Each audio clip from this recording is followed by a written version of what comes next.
جس کو جو بات کرنی ہے مجھ سے بات کرے, مجھ سے خوف نہ کھائے. اگر لوگ مجھ سے خوف کھائیں گے اور میرا رب ناراض ہو گیا تو میں پھر کتنے بڑے خوف میں مبتلا ہو جاؤں گا. نہیں رکھو روب میں لوگوں کو, نہیں رکھو تکلیف میں لوگوں کو, آسانیاں پیدا کریں, سافٹ ہو جائیں.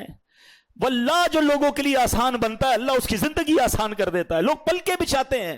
اور میں آخری بات اس موضوع پہ اور کر دوں, دل تو بہت جلا ہوا ہے اور بھی بہت ساری باتیں یاد آ رہی ہیں. میں آپ کو ایک بات بتا دیتا ہوں, یہ جو طنز کرنے والے ہیں نا, جو لڑنے والے ہیں, جو جھگڑنے والے ہیں, جو دل توڑنے والے ہیں, یہ تنہا رہ جاتے ہیں. جب ان پہ کوئی مشکل وقت آتا ہے نا, ایک بندہ ان کے ساتھ نہیں کھڑا ہوتا. لوگ مجبوری میں ان سے تعلق میں رہتے ہیں, پیسے چاہیے ہوتے ہیں, نوکری چاہیے ہوتی ہے, بچے بھی کہتے ہیں کیا کرے ابا ہے بھائی چلانا پڑے گا. لیکن whenever they become in any big problem, کوئی پرابلم ان پر آتی ہے نا, وہ alone رہ جاتے ہیں. اور جو لوگوں کے لیے آسانیاں کر رہے ہوتے ہیں نا, ان کی مشکل میں ساری دنیا ان کے ساتھ کھڑی ہو جاتی ہے, کیونکہ انہوں نے لوگوں کے لیے آسانیاں کی ہوتی ہیں. تو اگر آپ چاہتے ہیں کہ آپ کے خیر خواہ آپ کے ساتھ رہیں, بی پولائٹ, ہمبل, سافٹ, زبان اچھی استعمال کریں. بہرحال اب آتا ہوں دوسرے پوائنٹ کی طرف, وہ بھی بڑا خطرناک پوائنٹ ہے. کیا فرمایا؟ جو مجھے شرم گاہ کی گارنٹی دے. یاد رکھیے کہ مرد کے لیے دو ہی جائز طریقے ہیں اپنی شرم گاہ کو جس کی تسکین کرنے کے لیے, اپنی شہوت پوری کرنے کے لیے. وہ ایک بیوی ہے اور ایک شرعی باندی ہے. اب آج کے معاملات میں باندی اویلیبل نہیں ہے تو آپ کے پاس ایک ہی طریقہ ہے, there is no other way کہ اپنی شہوت کو بندہ پورا کرے. مگر آج بہت سارے ایسے معاملات ہیں, بہت ساری باتیں میں اشارتاً بات کروں گا کہ خدارا اپنی زندگی کو برباد نہ ہونے دیں. تھوڑی سی خواہش کے لیے, تھوڑی سی لذت کے لیے قابو پائیے اپنے آپ پر. اور ایک بات یاد رکھیے کہ سب سے پہلے نگاہ بہکتی ہے, پھر دل بہکتا ہے, پھر شرمگاہ بہکتی ہے. یہ جو آنکھوں سے حرام دیکھتے ہیں نا, غلط کام زیادہ وہی کرتے ہیں, کیونکہ آنکھ سے دیکھتے ہیں تو اب دل بہک جاتا ہے, اب قابو نہیں رہتا, تو یا تو اپنے ہاتھوں سے حرام کام کر رہے ہوتے ہیں یا کسی حرام کام کی طرف چلے جاتے ہیں. یہ جہنم میں لے جانے والا کام ہے. یہ اس قدر بڑا گناہ ہے, یعنی کبیرہ گناہوں میں اس کے بارے میں فرمایا گیا. یاد رکھیے کہ ہمیں شریعت سمجھاتی ہے کہ اس میں ہمیں اگر نکاح, میں یہاں والدین سے بھی بات کروں گا, خدا کے واسطے نکاح کو آسان کریں, اپنے بچوں کا جلدی نکاح کر دیا کریں. ہمیں یقین کریں, مجھے میسیجز آتے ہیں, مجھے اسلامی بھائیوں کے بھی اور اسلامی بہنوں تک کے میسج آتے ہیں کہ ہمارے والد کو پڑی نہیں ہماری شادی کی, خدا کے واسطے اس موضوع پہ بیان کریں. آج کے دور میں اگر آپ نکاح ہی نہیں کریں گے, پہلے پیسے کما لے, پہلے ڈگریاں حاصل کر لے, ارے بچیاں جناب پہلے آگے بڑھ جائیں, بالغ ہو جائیں, جلدی شادی کریں, کسی گناہ میں پڑ جائے گا, آپ سوچیں وہ خود جہنم کا حقدار ہو رہا ہے, ماں باپ بھی اس میں شریک ہو سکتے ہیں. تو نکاح کو آسان کریں. اتنے رسم و رواج, اتنی جناب برڈن, اتنے کروڑ ہوں گے, اتنے لاکھ ہوں گے, پھر شادی ہوگی. شادیوں کو آسان کریں, نکاح کو آسان کریں. سنیے, حضرت عائشہ صدیقہ رضی اللہ تعالیٰ عنہ سے مروی ہے کہ نبی پاک علیہ الصلوۃ والسلام نے ارشاد فرمایا, نکاح میری سنت سے ہے, پس جو شخص میری سنت پر عمل نہ کرے وہ مجھ سے نہیں, لہٰذا نکاح کرو کیونکہ میں تمہاری کثرت کی بنا پر دیگر امتوں پر فخر کروں گا. اور جو قدرت رکھتا ہو وہ نکاح کرے, جو قدرت نہ پائے تو روزے رکھا کرے کیونکہ روزہ شہوت کو توڑتا ہے. اب اگر ایسا میرا کوئی بھائی ہے جس کا نکاح نہیں ہو رہا لیکن اس کو حرام کام کی اجازت نہیں ملے گی, اب وہ روزوں کی کثرت کرے. قرآن کہتا ہے لا تقربوا الزنا انہ کان فاحشہ وساء سبیلا, اور بدکاری کے پاس نہ جاؤ, بے شک وہ بے حیائی ہے اور بہت ہی بری راہ. تو اے میرے پیارے اسلامی بھائیوں, ہمیں حرام کاموں سے بچنا ہے. یہ کتنا خطرناک کام اور کتنی بڑی سزا ہے. حضرت سمورہ بن جندب رضی اللہ تعالیٰ فرماتے ہیں, ایک مرتبہ نبی پاک علیہ الصلوۃ والسلام نماز پڑھانے کے بعد ہماری جانب متوجہ ہوئے. آپ نے ہماری طرف فوکس فرمایا اور فرمایا, آج رات میں نے دیکھا میرے پاس دو شخص آئے اور مجھے زمین مقدس کی طرف لے گئے. ہم ایک تنور کی مثل گھڑے کے پاس پہنچے جس کا اوپر کا حصہ تنگ تھا, نیچے کا کشادہ تھا, اس میں آگ بھڑک رہی تھی. اس میں کچھ مرد بھی تھے, کچھ عورتیں بھی تھیں جو برہنہ ہیں. جب آگ کا شعلہ بلند ہوتا وہ اوپر آ جاتے, جب شعلے کم ہو جاتے وہ بھی شعلوں کے ساتھ نیچے چلے جاتے. میں نے پوچھا یہ کیا ہے؟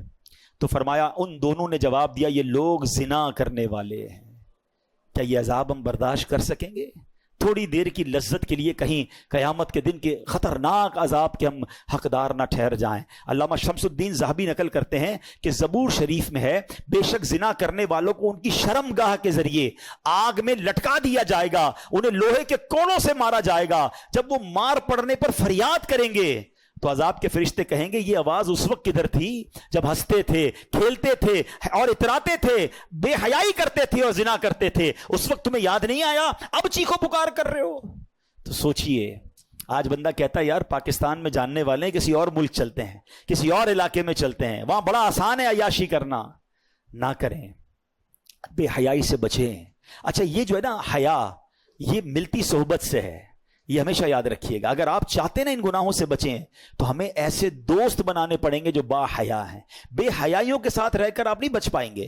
یہاں آخری بات کر دیتا ہوں کہ یہاں ایک اور بڑا مسئلہ پتہ ہے کیا ہو گیا ہے؟ لوگ کہتے ہیں بھائی مجھے بہت کنٹرول ہے، میرے دوست غلط کام کرتے ہیں میں ان کے ساتھ رہتا ہوں، میں نہیں کرتا۔ مجھے پتا ہے میرے دوست شراب پیتے ہیں، میں نہیں پیتا، میں بیٹھتا ہوں ان کے ساتھ۔ وہ جوا کھیلتے ہیں لیکن میں صرف بیٹھتا ہوں۔ وہ جو ہے نا وہ نشہ ڈرگز کرتے ہیں، میں بیٹھتا ہوں۔ معاذ اللہ وہ ایڈلٹری کرتے ہیں، میں صرف ان کے ساتھ کمپنی دیتا ہوں، میں یہ کام نہیں کرتا۔ یہ آپ کی بے وقوفی ہے۔ آپ دنیا کے کسی بھی ڈرگ، کسی بھی الکوہولک، کسی بھی جواری، کسی بھی شرابی، کسی بھی برے کام کرنے والے کو پکڑ لیں اور پوچھو یہ عادت کدھر سے ملی ہے، ایک بندہ بھی نہیں ملے گا جو یہ کہے کہ ابو نے برتھ ڈے والے دن مجھے چرس کا سگریٹ لا کے دیا تھا، امی نے مجھے ایک پسٹل لا کے دی تھی، بیٹا جا کے چوری کرو۔ یہ ساری بری عادتیں کہاں سے ملی؟ یہ دوستوں سے ملتی ہیں۔ ہاں، برے دوستوں کے ساتھ بیٹھ کر کبھی بھی یہ مت کہیں کہ میں بڑا اسٹرانگ ہوں۔ ارے جب اس شیطان نے بڑے بڑے اللہ والے کہلانے والے جن کی دعائیں قبول ہوتی تھی انہیں بہکا دیا، میں اور آپ کیا چیز ہیں؟ تو بہترین طریقہ یہ، ایک جملہ سن لو آج، یہ اللہ کی بہت بڑی نعمت ہے کہ میں اس ماحول اور اس علاقے میں رہوں جہاں میرے لیے گناہ کرنا مشکل ہو۔ ہاں، گناہ کا موقع ہی نہ ملے۔